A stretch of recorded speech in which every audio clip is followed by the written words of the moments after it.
OK， 来我们继续。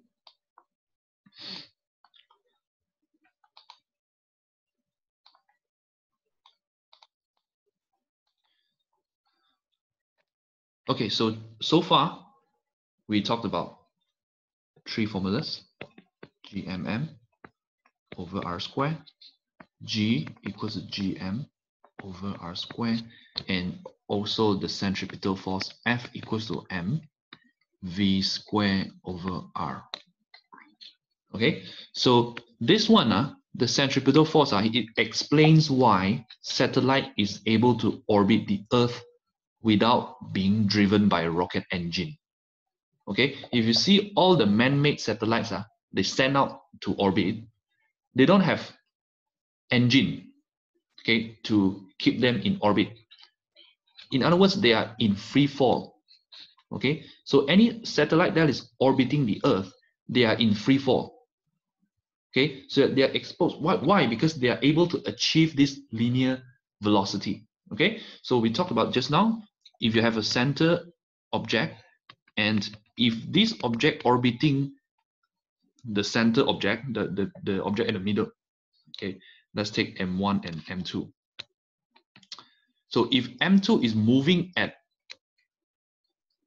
a sufficiently enough speed, then it is able to orbit M1 like over and over forever, okay, without the need of thrusters, without the need of engine and stuff, right? So as long as it has enough linear speed, okay, and when the centripetal force is equal to the gravitational force, right? So you can think of it like this. You can think of it like this. This is the Earth, and then let's say if I want to throw something in orbit, okay, let's say we have a very tall mountain lah. Okay, let's say I'm standing at the peak of this mountain here. Okay, now I'm throwing any object that I want to make it in orbit at a linear velocity v forward, right? So if this linear speed is very low and is not sufficient, what happens is that object, the trajectory of the object will be like this. First, it will move forward, and then it will fall down to the Earth, right? So what if the object is traveling at a sufficiently high linear speed? If it's traveling at sufficient speed, then it is able to orbit the Earth round and round without coming down, okay? As long as it has enough linear speed. That is when, if the object is orbiting like this, that is when the acceleration, the centripetal acceleration, is equal to what I said just now, the gravitational acceleration, right? So all satellites, they have the centripetal acceleration equal to the gravitational acceleration, which is why they are able to keep in orbit. Now, centripetal acceleration, what is that? This one, starting from this formula, the centripetal force, F equals to mv squared over r. OK， 你学了 F 等于 ma 对吗？ F 等于 ma， 意思是说 A 就是这个咯。So A equals to v squared over r. This is the acceleration due to the centripetal force. All right, gravitational acceleration, the formula is what? Again, G equals to gm over r squared. Okay, so G equals to A. This one. Okay, so for any satellite orbiting, the G is equals to the A. Or you can say F centripetal force equals to F gravitational force, right? Because you see this formula, what is the formula for, okay, let me erase this because I don't have enough space. I don't have enough space here. Let me draw. Okay, F centripetal equals to F gravitational. Okay, for any object in orbit.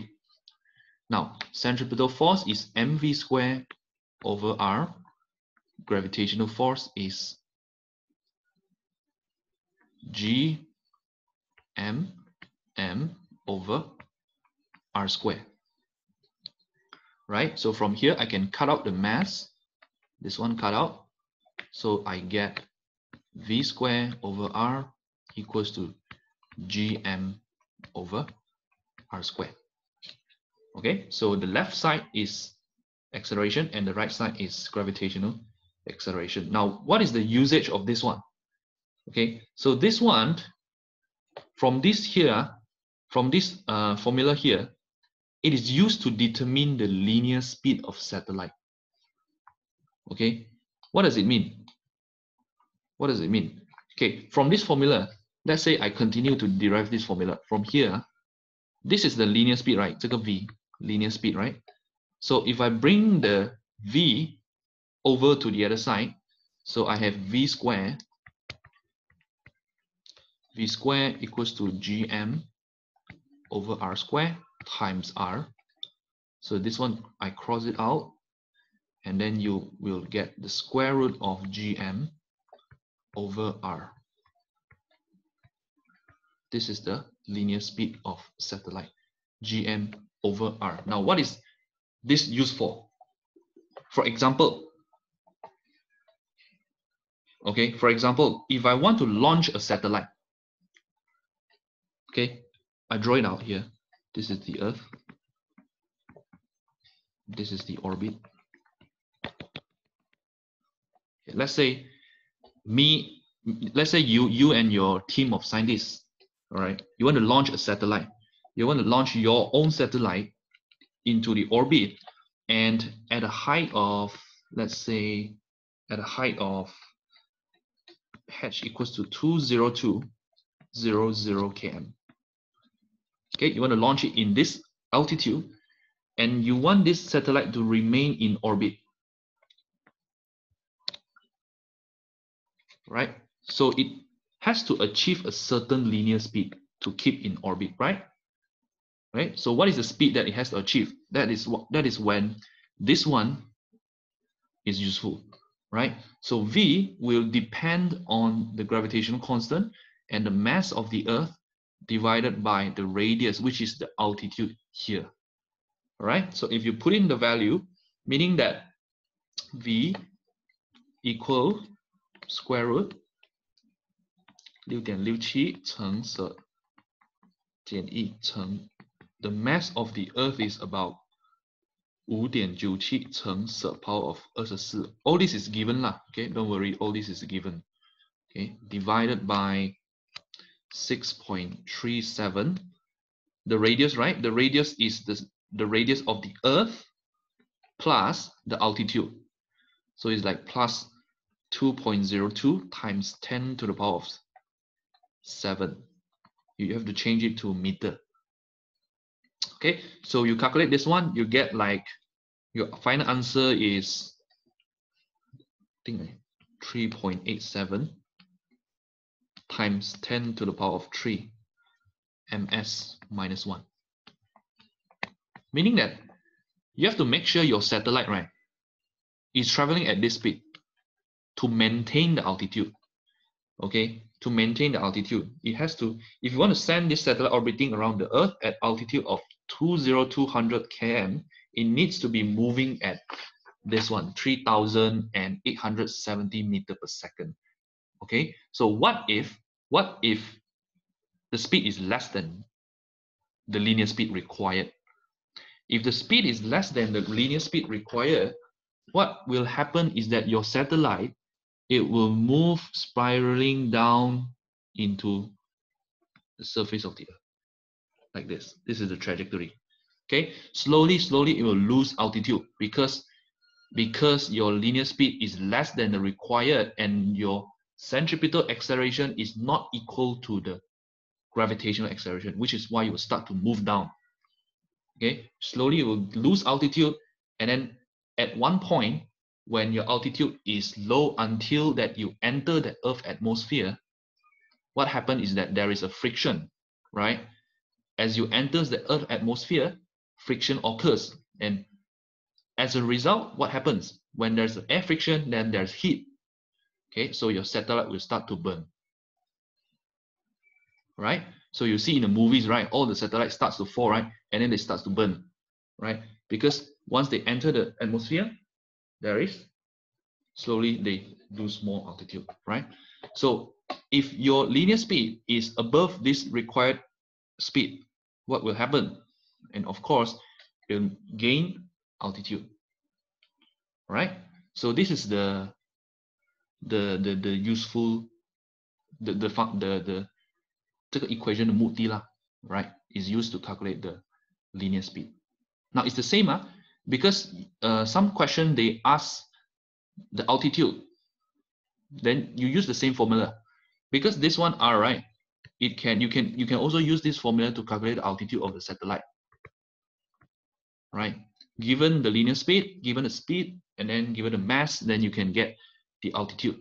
Okay, so it works like it works in two ways.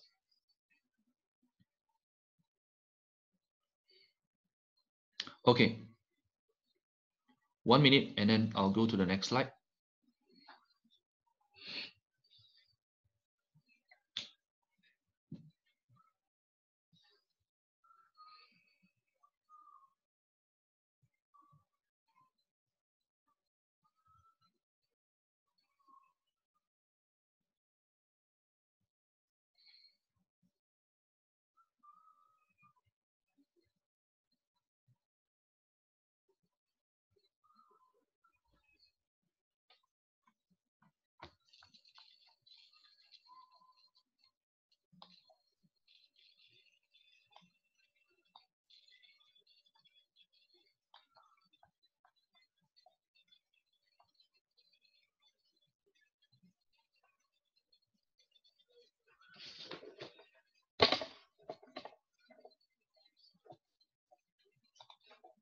Okay, next one, I just want to talk a little bit about the geostationary.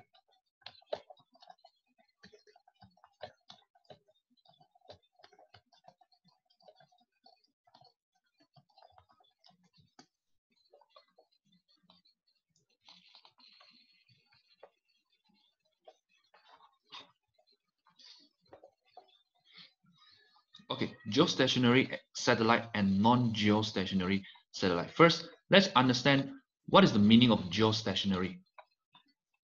Okay, let me draw two circles here. Okay, let's take this example.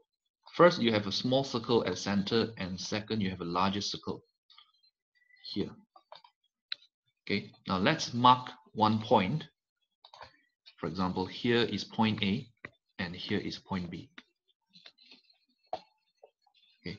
给我搬去左边一点，因为等下我要一点位置在右边。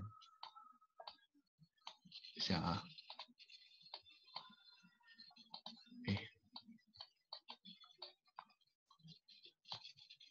哎呀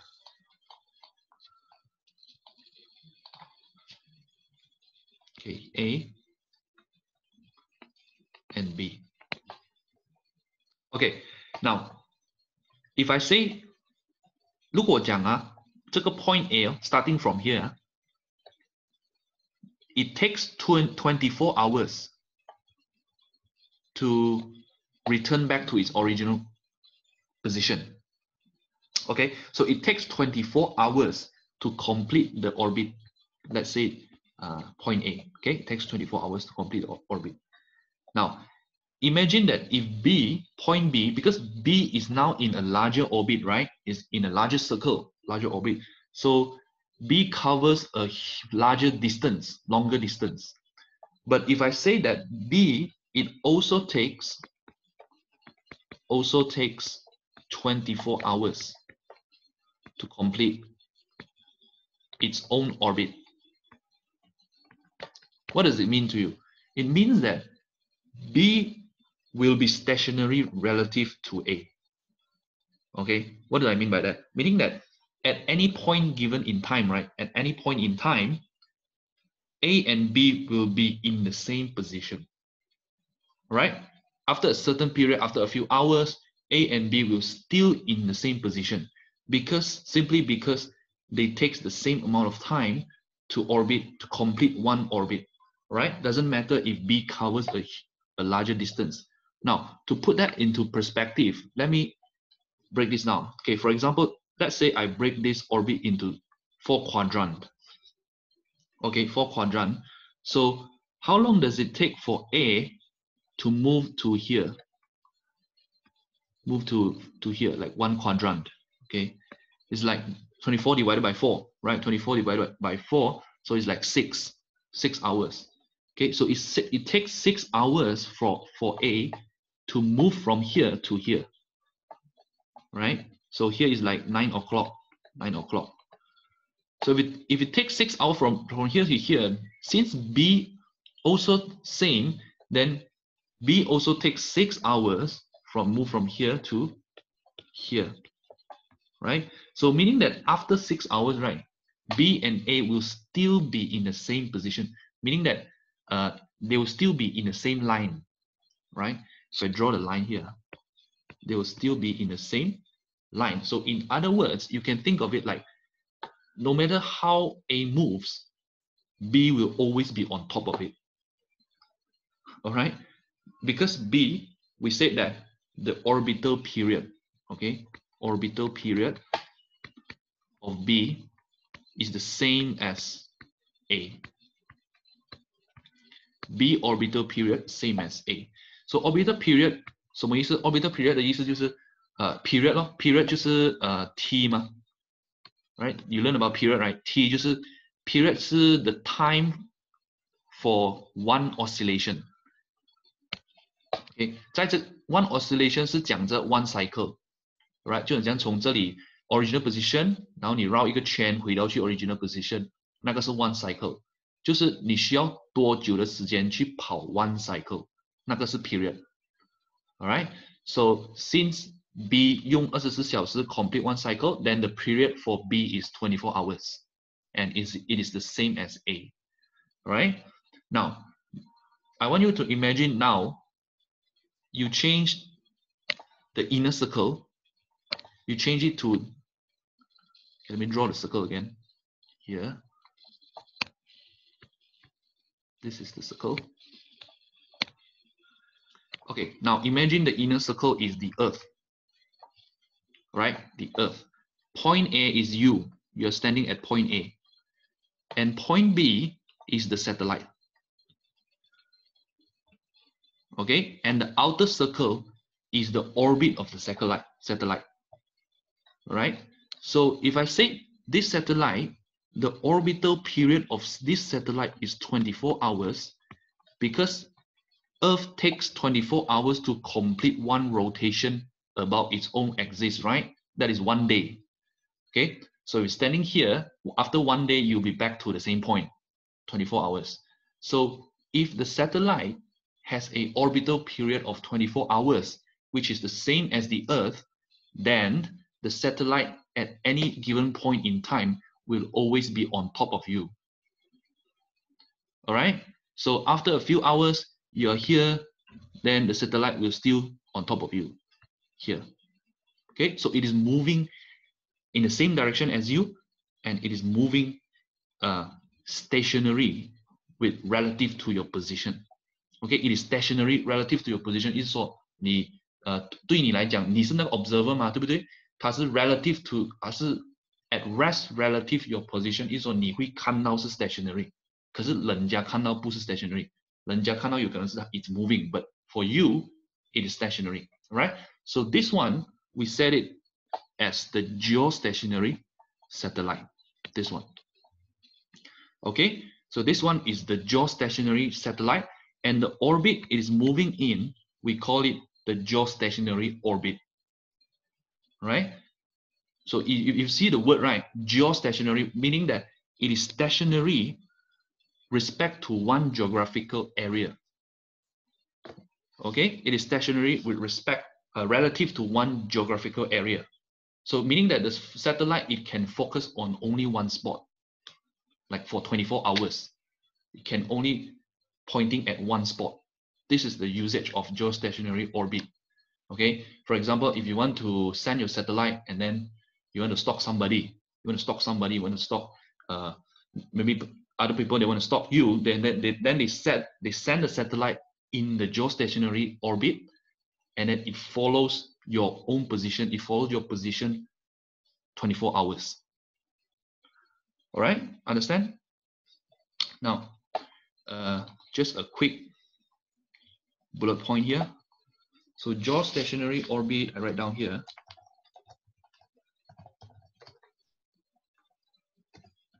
First is that it moves around the Earth in the same direction as the direction of Earth's rotation on its axis. Right? So second is that orbital period is equals to 24 hours. Same as period of rotation of the Earth. And the third is that it is always above the same geographical location. Okay, I just write down and maybe you want to take note or what.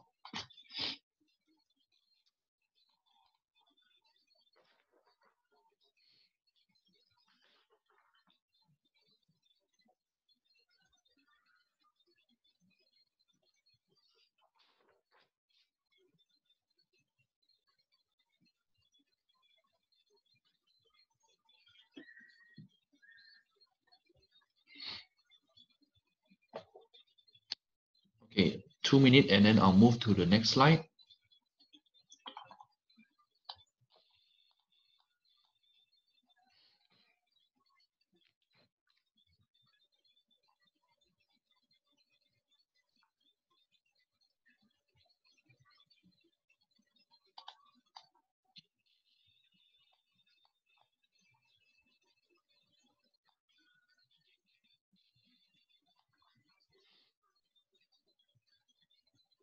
Because this one is the new chapter, right? So we don't have much past years to work on. It's like we are not sure how will the questions be asked in the past year. So it's still kind of still you have to like ask your teacher like how will the question be asked in exams or something like that. Okay, in your test paper maybe next week after you finish the test, then you keep the test paper, keep the questions, and you send it to me. I just want to have a look on the typical questions that is asked in this chapter.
Okay, 我们继续。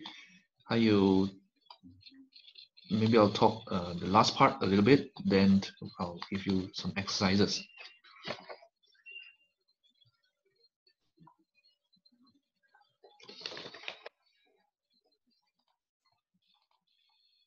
Okay, next let's look at escape velocity.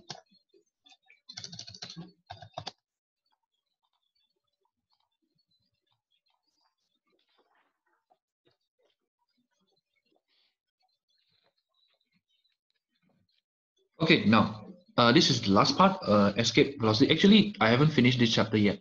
There's one more I need to talk about. It's called the Kepler's law. Have you guys learned about? Did your teacher talk about the Kepler's law?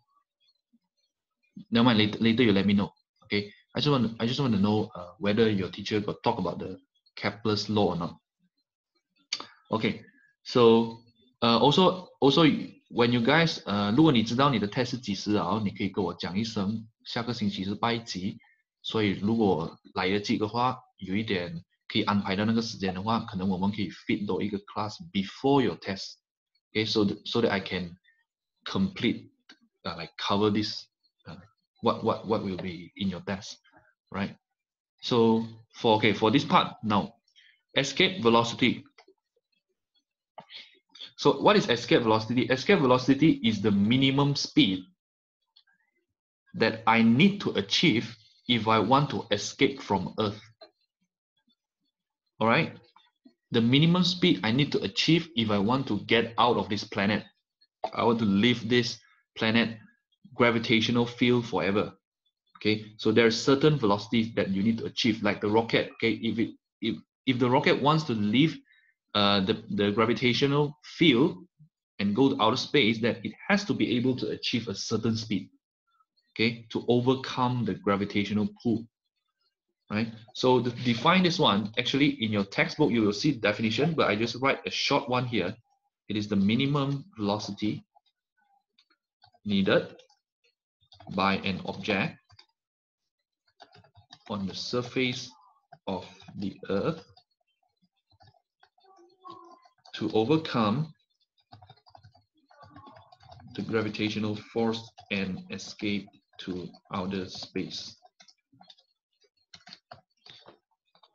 Okay, so now let's talk about, before we talk about the escape velocity, let's talk a little bit, recap a little bit about the potential energy, because we are talking about gravitational force, right? So it has something to do with the gravitational potential energy. So if you can recall the formula for potential energy, it is what? mgh, right? mgh. So object that is being lifted a certain distance above ground, it will possess a certain potential energy. Now this one is the simple formula. Okay, there is one more general one. There's one more general one. Why I call this one is more simple? Because you看这个 G, this is what? This is gravitational acceleration, right? So we always take 9.81, right? Or 10. Because we always assume that the object is close to the surface of the Earth, right? So this formula works for any object on the Earth, but it doesn't work for any object outside of the Earth, because any object that is outside of the Earth, the gravitational acceleration will not be 9.8. It is not constant. It is changing, right? So this is why I call this formula is the simplistic one. Okay, so there's one more general one. Okay, let's derive the more general equation of the potential energy, right? So we start from this one. Potential energy equals to mgh. Okay, now mgh I can write it as m. What is the formula for g? Just now you learned about that, right?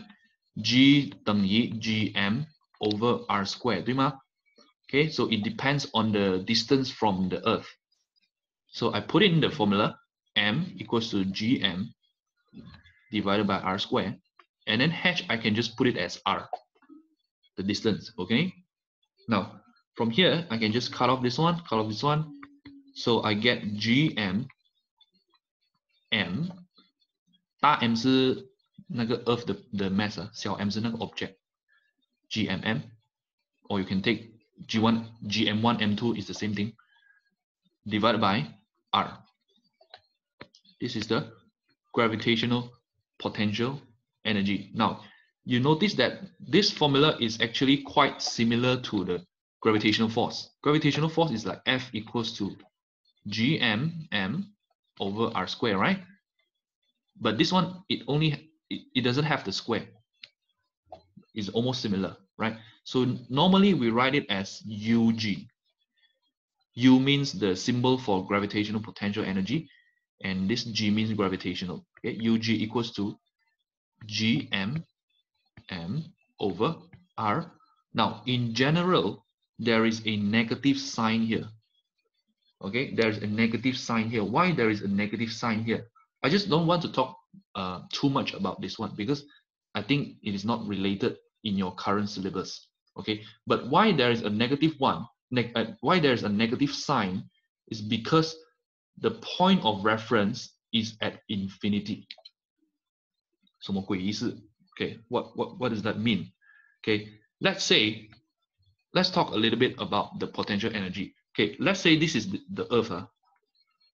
This is the Earth, and this is the gravitational field, right? So any object in this gravitational field will be pulled towards the Earth, right? So imagine that if I have an object here, A, at position A, and I move the object to position B, what happened is that I'm doing work. There is work done. I'm doing work, and this work is against the gravity, right? In other words, I'm applying an external force to go against the gravity, right? Because it increased in altitude, right? So I'm going against the gravity, and this object here, the potential energy of this object is positive. In other words, the potential energy increases, right? Because I'm doing work against gravity. So the potential energy is just like you lift a box above from the ground, okay? You lift a box above from the ground, and then there's increase in potential energy, right? It's the same concept. The higher it goes, the higher the potential energy. So the same concept with this one. Okay, so the point is that when you move further from the Earth, potential energy increases. Okay, so this negative here, actually, it means that the point of reference, the scientists, they said that at infinity, 在infinity, the potential energy is 0, right? Because it is not under any influence. So at infinity, any object at infinity, the potential energy is 0. So meaning that if here is 0, so all the region here, it is in negative region,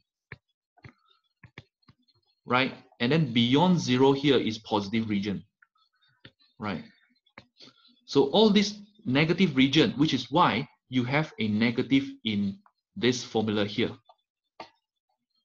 Okay, you just imagine this formula, if the radius, this r, increases, meaning that the object getting further away from the Earth, it increases. What happened to this whole fraction? If r gets bigger, this one gets smaller, right? This whole fraction gets smaller because the denominator gets bigger, then the fraction will be smaller. So it gets smaller and smaller, and it is approaching 0, correct? It is approaching 0 from the negative. It is approaching 0 from the negative region. So in other words, it is getting less and less and less negative, and eventually it will move to 0. Okay, so what does that mean? This means that the potential energy is increasing. All right, it's like 就很像从减600去到减100，然后减10，到最后去到0。Okay, it's getting less negative, and at the same time, the potential energy is increasing. Right? So this is why they have a negative sign here. But don't too worry about this one. I know some of you feel, oh, okay, it's very confusing, it's very complicated. Okay, just don't pay too much attention about it. It's not that big of a deal. Okay, 不是很重要的东西啦。Okay, 我只是大概讲一下为什么它会有一个 negative 在那边。All right. So the point is that there are two formulas for potential energy. Okay, if I erase it, first one is the normal one we use, mgh, and the second one is more general one, is negative gmm over r. This is the potential energy. Okay, so 第一个呢是用在 object on the surface of the earth， 就是给那种 smaller scale 的 object。第二个呢就是用like the planetary system, we can call it planetary system, or you can call it any object in the outer space, right? And this is astronomical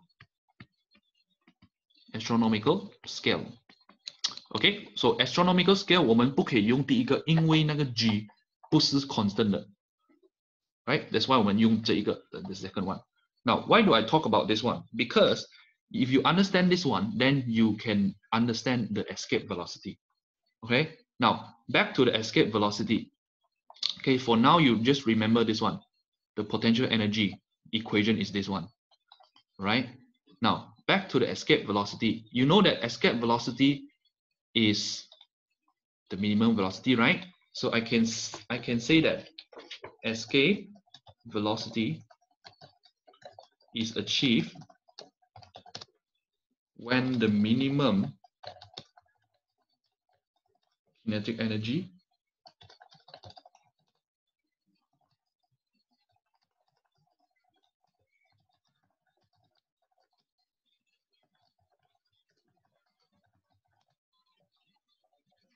okay, now this last keyword, we almost finished, just bear with me first. Okay, escape velocity is achieved when minimum kinetic energy is able to overcome gravitational potential energy. So if I write it out mathematically, it is equals to this. Half of mv square, 这个是 kinetic energy 吗？对不对？ It must overcome, 它一定要等于我的 gravitational potential energy 就是 gm m over r. Okay, so 可能你问为什么没有 negative， 其实它之前它是这样子的 ，the sum of energy 加减 gmm over r 等于0，对，我们是这样子 start, right? So if the sum of the energy is equal to 0, so if you move that one over there, then it's like mv square equals to gmm over r. Okay, so from here, cut out the mass, and then I express V equals to 2gm over r. V equals to square root of 2gm over r. So I get this equation. What is this? 这个 V 就是我的 escape velocity. Okay? So as long as kinetic energy equal to gravitational potential energy, then you find the V, then this represent the escape velocity formula. So no need to memorize the derivation. I'm just give you a picture of where does it come from. Okay, like how they get this equation. Okay, so the point is that you need to know how to